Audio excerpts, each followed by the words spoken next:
The overall goal of this procedure is to determine the particular alterations in DNA repair protein expression or expression of proteins related to apoptosis that are frequent in areas surrounding colon cancers and thus likely to be central to progression to colon cancer. This is accomplished by first collecting tissue samples in formalin jars either from colonic mucosa from normal colonic mucosa during colonoscopies as control tissues or colonic mucosa adjacent to colon cancers from colon resections as experimental tissues.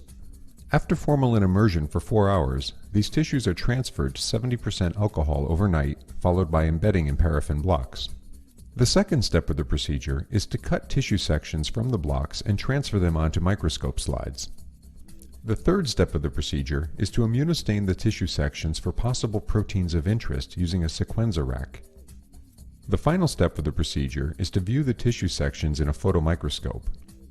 Ultimately, results can be obtained that show high levels of expression of one or more proteins in colonic mucosa that has no local neoplasia, and reduced expression of these proteins in field defects surrounding colon cancers, indicating the importance of their reduction in progression to colon cancer. For example, this image shows brown staining indicating high levels of expression of ERCC1 in colonic mucosa without colonic neoplasia. This next image shows brown staining indicating high level of expression of Pms2 in colonic mucosa of a patient without colonic neoplasia, while an area of colonic mucosa near a colon cancer shows one crypt with high Pms2 expression and some with low expression, and another area near a colon cancer with absent expression of Pms2.